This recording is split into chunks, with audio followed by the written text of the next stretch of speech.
I hope we are keeping you warm enough here in Dallas. Yeah.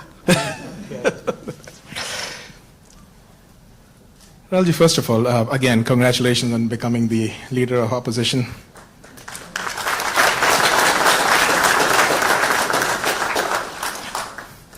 A few of my students came to me and they asked one simple question. It's like, what does his day-to-day as the leader of opposition look like? So can you tell them what exactly do you do in that role? Yeah, first, thank you very much for coming here. It's an honor for me to come, and lovely to see so many people from back home, so many students.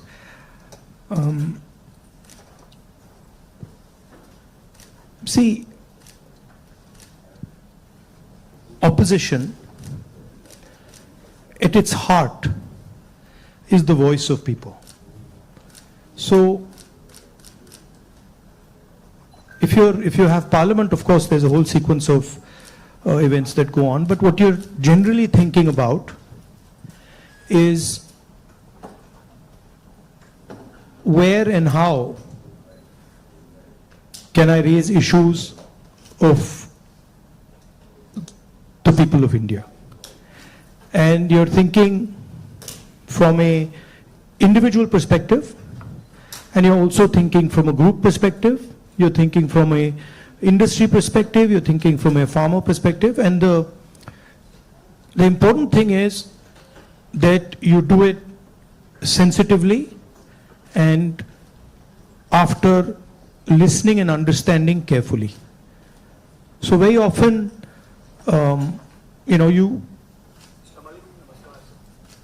you see an issue in the beginning. When you're new to politics, you see an issue and you're like, oh, that's what the issue is. But when you go into a little bit of detail, you realize that there is nuance and complexity. So understanding that nuance and then planning your day according to that, that's how it generally works. Parliament, of course, you go there in the morning, and then it's like a war. You go in and then you fight. It's a pleasant war. It's reasonably fun at times. It can get nasty also, but it's a war of ideas, war of words, and we are trying to put our point of view across, and the government is trying to suppress our point of view. So that's how that works. And then there are a lot of people who come and see you, different types of people, party people, business people, farmers, these type of delegations. So you're constantly listening to what they're saying. So you just mentioned that you look at issues in a certain way differently. Now, thinking about your career as a politician, the first time you got elected and this time, has there been a change in the way you look at these issues and your mind thinks differently about how to go about them? Quite differently. Now, I'm coming to the conclusion that listening is much more important than speaking, right? And listening doesn't just mean that I come there and I listen to you. That's not listening. That somebody you're talking to me and I'm looking at you and I'm hearing what you're saying, but I'm not listening. Listening is a completely different thing. Listening is putting myself in your position. So if you're a farmer, going into the person's life, going into the person's day-to-day life, and then understanding what he's trying to tell you. So listening is fundamental. And then understanding the deeper dynamics. So you then are not just swimming around on the surface, you're raising fundamental issues, and you don't go raising every single issue. You focus clearly and you're like, okay, this is important, I got to raise this. This is something important, I got to fight for this. This is something important, I got to fight. So you choose your battles much more carefully. I think you hit it on the head, that prioritization. So, very good definition of political strategy or business strategy. understand clearly what you don't want to do. So don't sit there doing 50, 100 different things. Understand clearly जो नहीं करना है उसको पहले समझो, परे कर दो. And then उसमें से 3-4 चीजें निकलेंगी, and then that's what you got to focus on. Well, I think back to the students, that's what we talk about.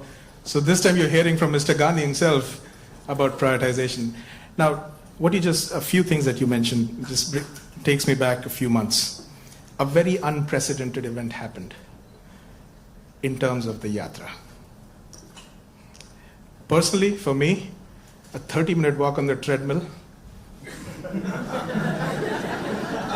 you can see 4,000 kilometers and connecting with people in a very different way. How has that changed your perception about people, and how has it helped you connect with people differently? See, the first question to ask is why were we walking 4,000 kilometers? Right? You know, it's what created the need for us to do this? And the reason is that all avenues of communication in India were shut. Every single avenue, no matter what we did, it was all shut. We spoke in Parliament, that's not televised. We go to the media, they don't pick up what we say. We even go with documents to the legal system, nothing happens. So, all our avenues were shut. And for a long time, we literally couldn't understand how to communicate. And then suddenly we hit upon the idea कि भाई अगर media आपको लोगों के पास नहीं ले जा रहा, इंस्टीट्यूशनल सिस्टम आपको लोगों के पास नहीं ले जा रहा, तो फिर डायरेक्टली चले जाओ. And then what better way to go directly than to literally go walking across the country? And so that's what we did. And I must tell you, in the beginning itself, I had a little bit of a knee problem. So 3-4 days into it, I was like, "Ye kya kar diya?" I was like, you know, because you get up in the morning, I go running, and so you get up in the morning and you say, "Okay, I'm going to go run 10 kilometers," and you're like, "ठीक है," and then you get up in the morning and you say, "I got to walk 4,000." It's a completely different paradigm, you know. So there was moments of that, okay, this is quite a big thing. But it went surprisingly easy. It was not difficult at all. And it fundamentally changed the way I think about my work. I would say that it completely changed how I view politics, how I view our people, how I communicate with our people, how I listen to people, and not just me. There were many people involved in the Yatra, and all of us. And to me, the most powerful thing that happened organically, on its own, we didn't actually do it, it just happened, was that we introduced, certainly for the first time in India, possibly for the first time in many, many countries, the idea of love in politics. And this seems strange, you know, it's a strange thing because you look at the political discourse in most countries and you will never find the word love in that discourse. It just doesn't exist anywhere. You'll find hatred, you'll find anger, you'll find unfairness, you'll find corruption, you'll find all these words. But you will never find the word love in the language. And the Bharat Jodo Yatra actually introduced that idea into the Indian political system. And it has amazed me how that idea has worked. So now when you reflect on the Yatra, you think about, you know, some of the key moments that happened. Is there any like an aha moment that you want to share with us that you never expected it to happen, but it happened in a positive way? I'll tell you,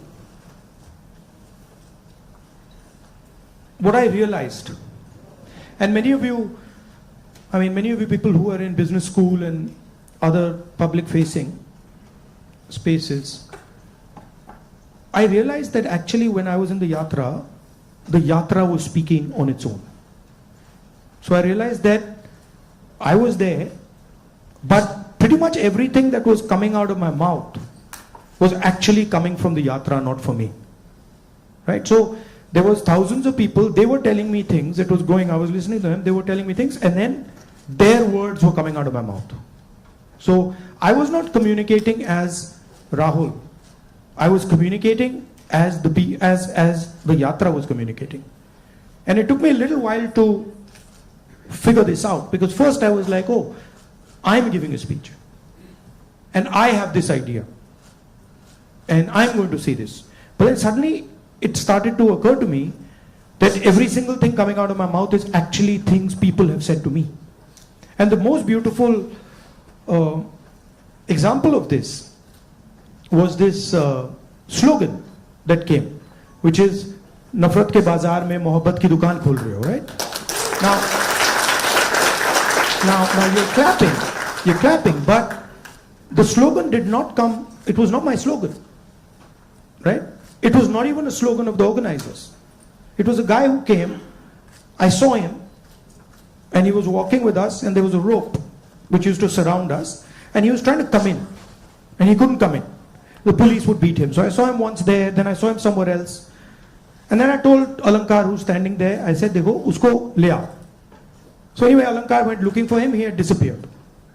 Then after some time he came out, he charged through the police, and then he pointed at me like that. And he said, "मैं जानता हूँ आप क्या कर रहे हो, मैं जानता हूँ आप क्या कर रहे हो." So I said, "क्या कर रहा हूँ?" He said, "आप नफरत के बाजार में मोहब्बत की दुकान खोल रहे हो." Right? So then I realized that this is not me. This is the sentiment of the crowd that is speaking. And so that would happen again and again. It would happen sometime. Once it happened when a woman came up to me, held my hand, is walking, and I could feel that something was wrong with the way she was holding my hand. So I said, "क्या हुआ?" She said, "वो मुझे मार रहा है." I said, "कौन मार रहा है?" He said, "मेरा पति मार रहा है." तो I said, "मतलब?" She said, "नहीं, वो अभी मुझे मार रहा था, मैं भाग के आई हूं." So I said, "तो क्या करूं?" तो I said, "पुलिस वालों को बताएं?" She said, नहीं, पुलिस वालों को मत बताओ." I said, "क्यों?" She said, "और मारेगा." Now, that's a sentiment of thousands and thousands. I realize that's a sentiment of thousands and thousands of women. That they're being mistreated, they're being treated violently, but they can't say anything. It's hidden. Right? So now when I'm speaking to you right now, I'm saying these things to you, it's not me. It's that girl who's saying it to you. I just transmitted it. So that's the job, in my view, of a politician, is to listen to sentiment, to understand sentiment deeply, and then to give it to other people, right? Like I can see the faces here of the women versus the men, and when I'm saying that, I can see the faces of the women are different. They're reacting completely differently to what I said because they're understanding that. They're like, "Oh yeah, I've been through that before," right? So that's the idea. The idea is not that Rahul Gandhi has some fantastic vision for the country and now he's going to project the vision to the country. The idea is, what is the country saying? What is the country feeling? Right? So in our system, I always used to wonder why this idea of sort of annihilation of the person. You know, if you look at Mahatma Gandhi, you see him in a sense destroying himself. You know, when he's in university, if you see his pictures, they're very nice suit, very nice hair combed, and then slowly you start to see that those things start to fall away. His clothes fall away, his fancy suits fall away, everything falls away. So there's a sort of almost a destruction of the person taking place, and you can see this in many of our leaders. And the reason it's happening is because the person is actually dying and the voice of other people is taking over, right? I don't know, I'll give you an example. Do you know what devta means in the term devta? Do you know what it means? Yes. No. What? No, it doesn't mean God. The deity. No, doesn't mean the deity. So Devta in India actually means a person whose internal feelings are exactly the same as his external expression. Meaning he's a completely transparent being. Right? It does not mean God. So if this person tells me every single thing that he believes or he thinks, and he tells it to me, that's the definition of Devta. Right? It's the idea that you destroy yourself. Right? So to me, that is interesting about our politics. How do you suppress your own ideas? Right? How do you suppress your own fear, or how do you suppress your own greed, or how do you suppress your own ambition and absorb other people's fear, other people's ambition? I think before we go to the next question, this needs a big round of applause. So we just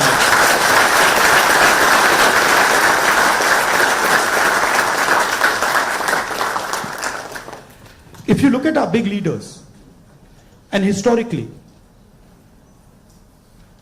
and you can see extreme, so you can see a Buddha who's extreme, you can see Bhagwan Ram, same thing, you can see Mahatma Gandhi. The basic idea is the destruction of the identity. The basic idea is the destruction. No. The basic idea is the destruction of the self, right? And listening to what others are saying. So to me, that's Indian politics. That's the heart of Indian politics, and that's what an Indian leader is. That's how an Indian leader is different than, say, an American leader. An American leader will say to you, listen, we got to go there. I'm going to take you there. Promised land, let's go. Indian leader attacks himself. Gandhi essentially attacked himself. Totally different concept. In some words, in some ways, Bharat Jodo Yatra was an attack on myself. 4,000 kilometer chalna hai, risk hai, goli lag sakti hai, chodo. Let's see what happens. So then that generates a completely different way of thinking and a completely different relationship with people. You know? Idea of Shiva, basically. When they say Shiva is the destroyer, what is he destroying? Himself. That's the idea. Right? He's destroying his ego, he's destroying his structure, he's destroying his beliefs. So Indian political thought, Indian political action is all going inwards. But I mean, I think we might be getting too philosophical. So a good scientist is also that. I agree. Or a good engineer is that. Good yogi is that. In fact, if you're good at pretty much anything, you are destroying yourself in some way. I need a pause for that. One of the important threads in this fabric that we talk about is the youth, and they have a very strong role to play. And especially when you look at US and India, and I see all the students that come in, one of the greatest joys for us here is to work with our students. They just energize us beyond limits. More than 300,000 of them are in the US. About 4,000 of them from India are here at UTD. Where do you see them playing a role in the large scheme of things that India is poised towards? These ambassadors who are sitting here, and of course there are some who have come before and are doing great things here in the US.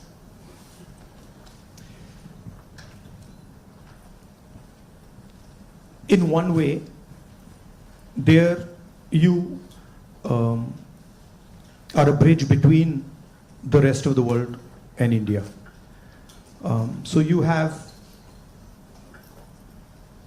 ideas and values that you bring to the United States. And often those ideas and values might not be understood so easily in the United States, right? There's a different cultural ethos, different cultural system here. But your ideas are as valuable as anybody else's. In the same way, they also have a culture, an ethos here. Today I met some young guys just before I came here who came to the United States, not students but people who, driving trucks and stuff like that. And they were saying to me, look, I said, what do you like about the United States? And they said that what we love about the United States is the idea of equality. That a truck driver in the United States gets respect. And as a truck driver in India, there's no way I could get respect, right? Equality is a very powerful idea. And it's an idea that can help India in huge ways. So if you take back the idea of equality, take back the idea of fairness, that's a very powerful thing. So I think you should see yourself as a bridge. And the other thing is, what I've noticed in my life is that individuals can do huge things. And often it's individuals who you don't expect are going to do big things that do it. So system will say to you, university might say to you, these are the best students. And you'll find that actually the guy who's going to make change is sitting somewhere else in the back. And the university has a way of, making that person feel uncomfortable and said, you're not doing well, your grades are not, you're not getting a 4.0. And then suddenly you find the guy who's not doing so well has done much better in life because he's into the habit of questioning things, asking himself, why is it like this and not like that? And sometimes institutions don't react well to that. If they see you always asking questions, they might say, yeah, disturb kar raha hai isko, chup karo, piche bhejo. So that idea of questioning, that idea of resistance, that idea of being a little disruptive, disturbing a little bit, this is a very powerful idea. I use it in my work also. The idea of creating a disturbance. The Bharat Jodo Yatra was a disturbance. Politics is going on like this, let's disturb it. We don't like the way it's going on, we want to do it like this. So I think that's powerful. If you understand the culture you're operating in, understand your culture, and then have this sense of, how can I do something to bridge it, how can I do something to disturb it, it's powerful. Talking about the same youth, I think the life of anybody who's young and is in some, like the 20s, the life is like a soap opera. Every day there is a new challenge, there is something that is... It's the life of somebody who's in his 50s, 60s, 70s. The soap opera continues. It's not that the soap opera stops at 30, yeah? Let me tell you. In fact, in many ways, the soap opera becomes much more dramatic later. Multiple soap operas start up. But so they have concerns. They have concerns about doing well in life. They're starting off maybe a professional career. They have questions about whether they'll do well or not. Employment also happens to be a key area and I feel across the world right now the youth is kind of rippling through that, a phase where there are questions about where they will land professionally from an employment perspective. So when we connect any sentence which has the word youth and employment in the same sentence, it's a cause of worry at a lot of places at a lot of different levels. What do you have to say about employment and our youth? See, first of all, let's be clear. Not everywhere on the planet has an employment problem. Okay? The West has an employment problem. India has an employment problem. But there are many countries in the world that don't really have an employment problem. China certainly doesn't have an employment problem. Vietnam doesn't have an employment problem. So there are places on the planet that are not struggling with unemployment. There's a reason. If you look at the United States, in the 1940s, 50s, and 60s, they were the center of global production. Anything that was made, cars, washing machines, TVs, all made in the United States. Production moved from the United States. It went to Korea, it went to Japan, eventually it went to China. And if you look today, China is dominating global production. You go to India, you look at the phones, you look at the furniture, you look at clothes, you'll see on the back, made in China. That's a fact, right? So what has happened? The West, America, Europe, India, has given up on the idea of production. And they've handed it to China. The act of production creates jobs. What we do, what the Americans do, what the West does, is we organize consumption. Okay? Uber is organizing consumption. Okay? Foxconn is organizing production. Mahindra organizes production. Bajaj organizes production. These are the guys who create the jobs. And that is the problem. You're never going to employ India using IT, using consumption. It's not going to happen. So India has to think about the act of production and organizing production. And India has to, it's not acceptable that India simply says, okay, manufacturing, what you call manufacturing or production is going to be the preserve of the Chinese, it's going to be the preserve of the Vietnamese, it's going to be the preserve of the Bangladeshis, right? Bangladesh completely outcompetes us in textiles. Regardless of the problems they're facing right now, they wiped us off. They wiped us clean in textiles, right? So we have to reimagine how to produce in a democratic environment. Until we do that, we will face high levels of unemployment. And frankly, it's not sustainable. So you're going to see that if we carry on down this path of forgetting about manufacturing, you're going to see massive social problems coming in India and in the United States and in Europe, right? The polarization of our politics is because of this. We're getting ready to ask a few questions from the audience. Can we have the runners with the mics? But while we do that, Rahulji, in this, what you just spoke about, that even if people are fine with the way their jobs are and they're secured, we have a new challenge in the name of AI. And there's a lot of fears around that AI is going to take jobs away. Do you feel so as well? Again, see, every time you get a new technology, the argument is made that it's going to take jobs away, right? When computers first came, it's going to take jobs away. When calculators first came, it's going to take jobs away. ATMs came, it's going to take jobs away. Okay, this is a fact. Now, what happens is, it does take jobs away from some people and then transfers them to other people, right? So, I'm not of the view that jobs will vanish, but different type of jobs will be created and different types of systems will benefit more or less, right? I think, for example, the IT industry in India is going to have a real big serious problem because of AI. But I don't really think a Bajaj making scooters is going to have such a big problem, right? So it's going to hit different people differently. It's going to take away some jobs, it's going to add some jobs. And if you're positioned properly, it's an opportunity. And if you're positioned badly, you're in trouble. I mean, I remember Mr. Vajpayee gave a speech that Indians don't need computers, right? And somebody else gave a speech that Indians don't need English.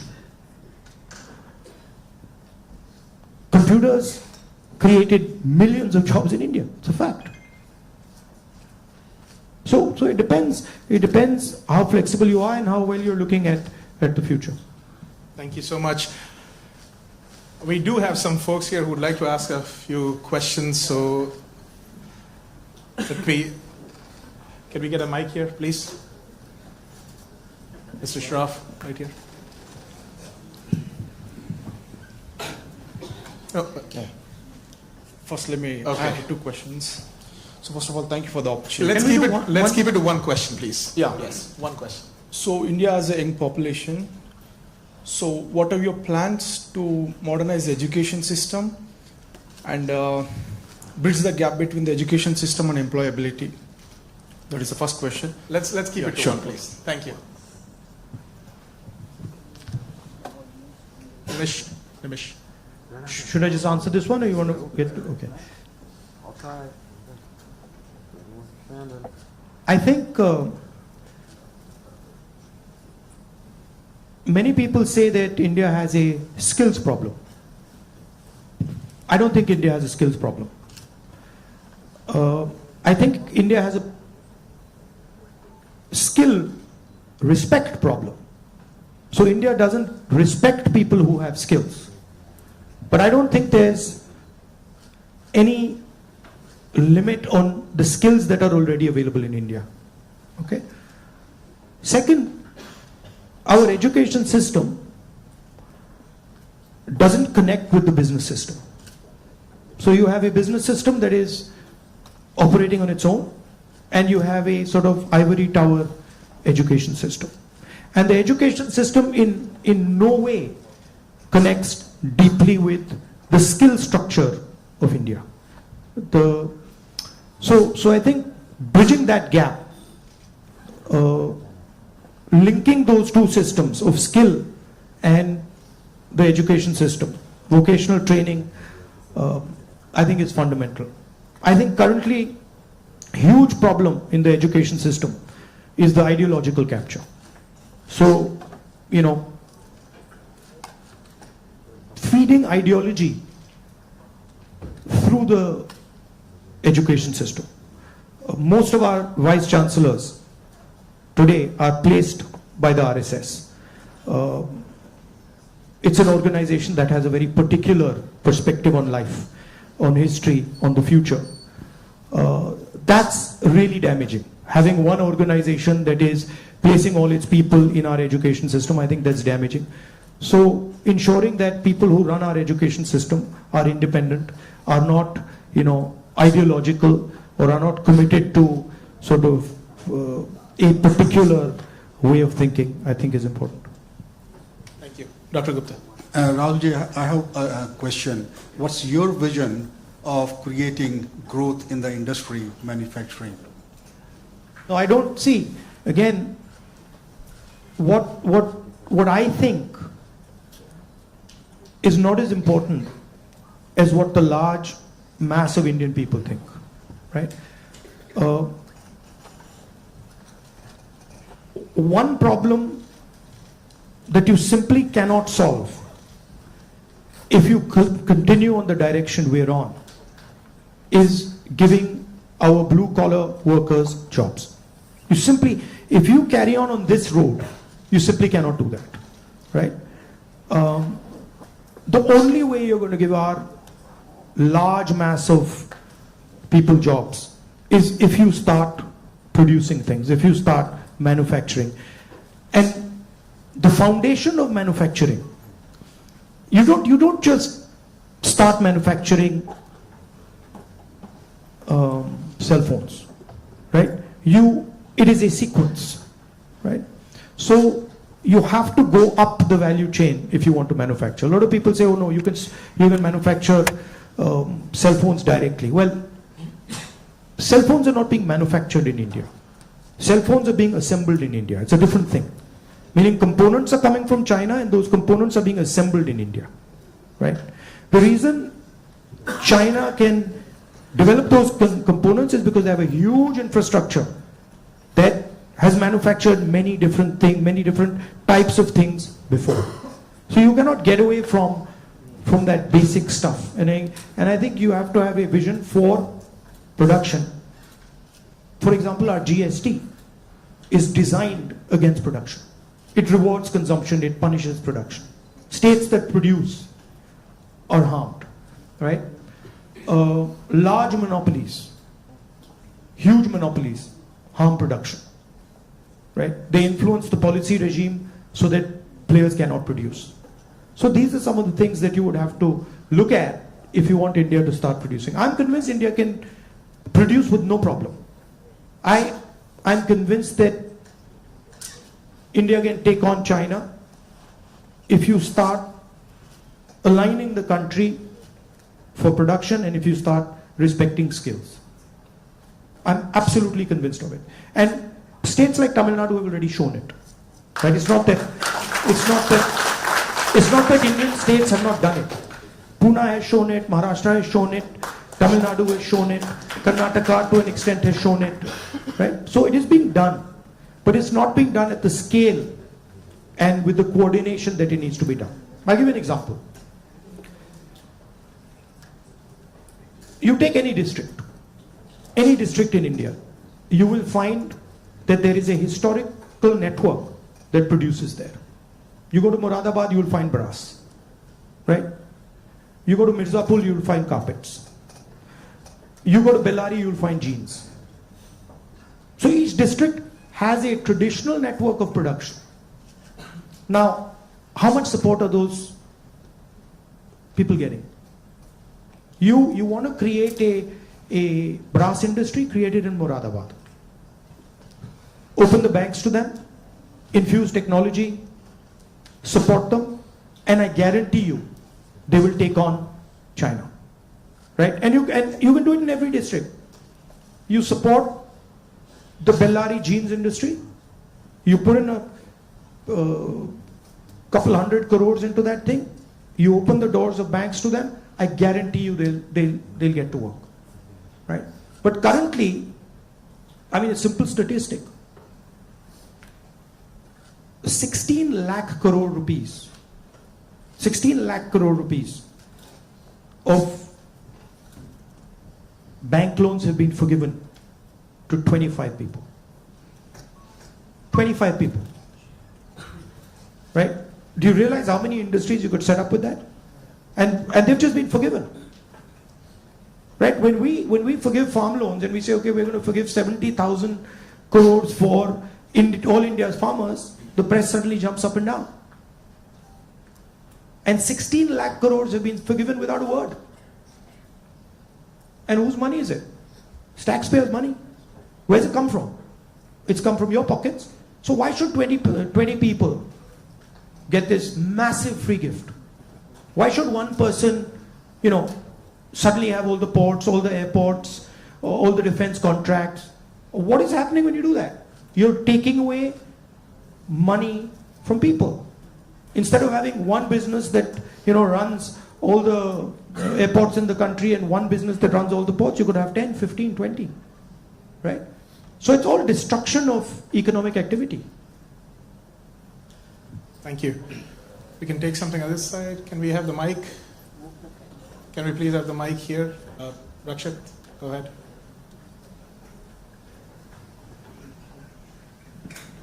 Hello, Rahulji. My name is Rakshit. First of all, thank you so much for being here. We feel so privileged. So my question is, how do you think we as students and youth contribute to and get involved in public service and the development of our country? Come and work with us. We can show you. But realize that neither is it easy, and it's not fun all the time. It can be unpleasant, it can be hard, but it's got its, you do get gratification from it, but it's not easy. And if any of you are interested in it, we run internships and we put people into our system and train people. Thank you. We had a question here, Mr. Shroff. Rahulji, first of all, thank you for coming here and gracing UTD with your presence. I'm a faculty and I also represent a lot of students, so I'd like to ask, for everything we look at it and say there is always something you can even do better for something that you haven't done successfully. So looking back, Bharat Jodo Yatra was so successful. Couple of things what you could have done differently if you did it now. No, look, every single thing that you do, I mean, I'm sure if we sit down and say, okay, Bharat Jodo Yatra, we could have done it better, right? There's nothing that you do that you couldn't have done better or you can't do better. And that's just how life works. And these are choices. So I don't think I've ever done anything perfect in my life. And I don't think I will ever do anything perfect in my life. But it's a learning experience, right? So you start off, you try something, doesn't work, you do it again, and then it works. Yeah. Thank you. Take another question. One thing that I didn't think was important, because of something my father said to me once, which is strange, which turns out is quite important, which is that once my father told me, look, if you work properly, you don't need to tell anybody about it. Work speaks for itself. But it's actually not true. It's a strange thing, it's not true. You've got to communicate it. And the one thing I have fundamentally changed is that earlier I would do something and I wouldn't communicate it. And now I do something and I communicate it. It's not actually my nature. My nature is actually just to do it and not communicate it. But I think it is important that you communicate. It should be a two-way traffic. Yeah.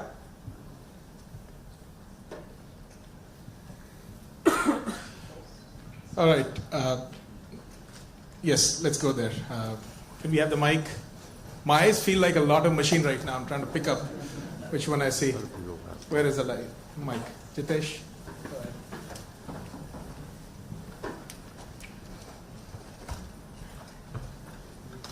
Thank you, Rahulji. So, as my friend Rakshit was saying, like public into service or public into politics, which one you prefer? Like one Indian youth should be more into service or like complete into politics?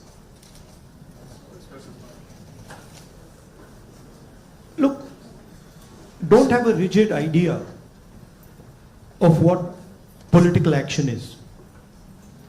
And in the same way, don't have a rigid idea of what service is. Those two can overlap, right? Politics is much broader than fighting elections or giving speeches, right? Politics is about influencing how people think, and you can be very political and not be directly involved in the political system, right? Or you can be deeply involved in the political system and not be doing politics at all. So I don't think you should think that those are two different avenues. You should do what you like. And in what you like, you can do politics without a problem.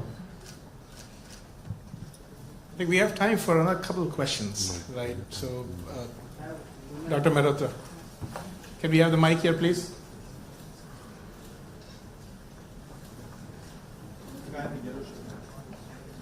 I'll get it. Okay. First off, thanks a lot for being here. It's a rare opportunity and we're truly grateful. To me at least, and I could be wrong here, it almost seems like there are two Indias. One that is reaping the benefits of the growth that we see, and then one that's being kind of bypassed.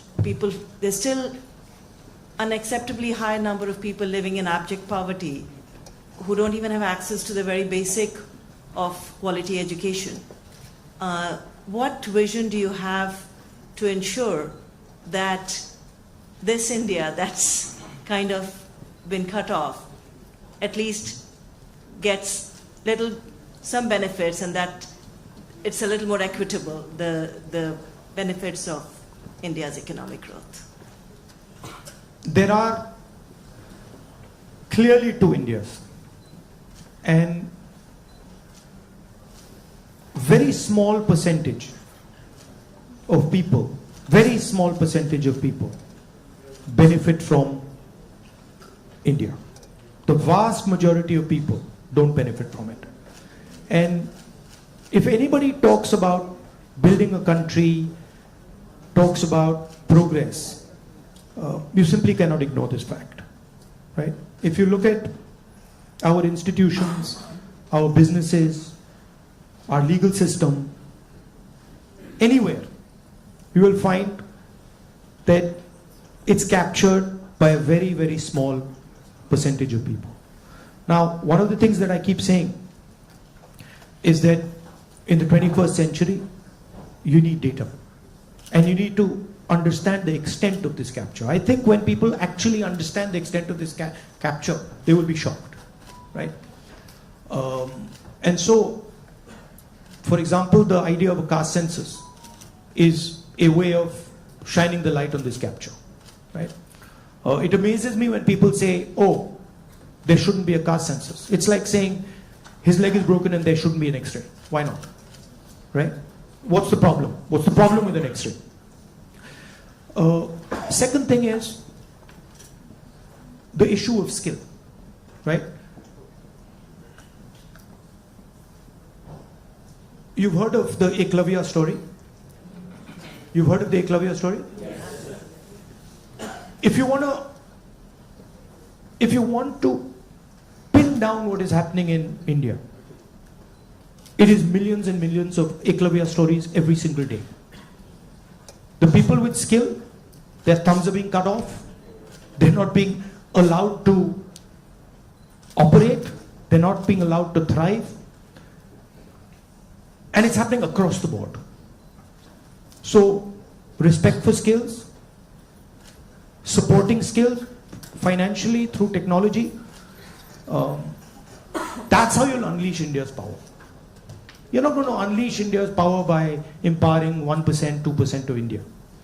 And, it's not interesting for me. So, I'm very passionate about this. I'll give you an example. Sometime back, when we were in government, we were talking about skill development. And the gentleman who was running, he was appointed by Manmohan Singh Ji for skill development. He came to see me. And we were having a conversation. And he was explaining to me how he was going to build ITIs. And he was going to put trainers inside ITIs. For plumbing, for hair cutting, for carpentry, for stuff like that. And I was listening to him. And I asked him a question. And what I said was, look, you're building these ITIs. And I gave him an example. I said, let's say you want to train 1 million barbers. Now in your model, what you're going to do is, you're going to have these ITIs, 1,000 of them across the country, and you'll train these barbers. But that's not where the barber's skills lie. That ITI is not where the barber's skills are. The barber's skills are with the barbers. So I said to him, why don't you do this? Why don't you set up certification centers? And then go to every single barber in India and say, listen, this is what we'd like you to train. For every guy you send to our certification center, we'll give you X amount of rupees. So let's say you have, 1 million barbers in India. And you go to 1 million barbers and you say, listen, you guys have the skills. We want to train barbers. And now start training barbers. And for every guy you train, send him to the certification center. And the moment we find that he's certified and he has been sent by you, we pay you. How long will it take you to 1 million barbers? 2 months? 3 months? Right? He just looked at me as if I was crazy. Right? Because for him, the skill isn't there. The skill isn't the ITI. But actually the skill is with the barbers, with the plumbers, with the carpenters. Those guys have the skill. That's the skill network. So why are you not using it to train? Just recently I went to I was driving past Sultanpur and I walked up to this shoemaker. It was amazing because the guy says to me, you know, I said, what's your biggest problem? He says, I've been working here for 40 years and nobody has ever respected me. So he says to me, the only man who has ever respected me is my father. Right? So I was thinking about this. And then he says to me, you know, there was this scheme. And they said that, you know, they've got this scheme for shoemakers. It was in Lucknow somewhere. So he says, so I, you know, went to Lucknow. And I said, so what did they do? They said, well, they said they're going to teach me how to make shoes. He says, but I've been making shoes for 40 years. And I could teach those people how to make shoes. Right? So it's a fundamental disconnect with where the skills are. There's no shortage of skills in India. There's shortage of respect of skills in India. So you want to find the best carpenters in the world, they're sitting in India. But nobody respects their skill. Nobody actually tells them, we believe in you and we want you to build something. Right? So you can't build industry without respecting skill. Thank you. Maybe we are in time for one last question. So the lady here in the stripes, can we mic to her? And I request our ISA officers to come on this side, please, on the stage, while we do that. Go ahead. So as we all know, the female labor participation in India is quite abysmally low, and no country can ever progress or become developed with only 50% of their population working. So what would Mr. Gandhi's plan be for increasing our labor participation of women? It's not just labor participation. It starts with a bad attitude that Indian males have towards women. And I don't mean every single Indian male, but a large number of Indian males' attitudes towards women is just, it's ridiculous, right? So it starts there. And it's a particular way of thinking about women. And we see it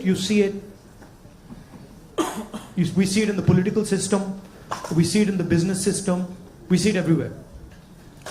So I'm very big, number one, on political participation of women. Reservation bill to start with. Ensuring that women get into business. Ensuring that women are supported financially if they want to open their business. And then making sure that it is made easier for women to participate, right? Women have their own particular issues that you need to take care of before they can start to participate. So I think the first thing is of thinking of women the same way you think of men, right? That they can do anything men can do, if not better, and that they are equal and better in many, many things. Yeah. Also, by the way, this is part of the ideological fight between the BJP and us, right?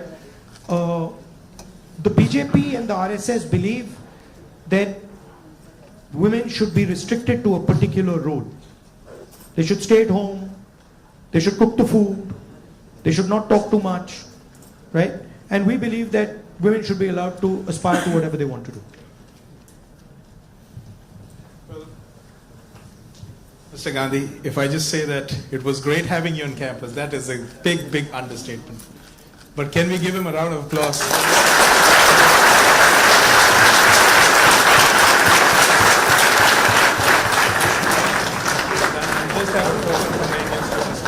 All right, at this point, folks, let's be in our places. Mr. Gandhi, once he exits the room, we can all, in an orderly fashion leave. But I would like a few of our ISA officers here, who are the organizers for the event, to just present a token to Mr. Gandhi here.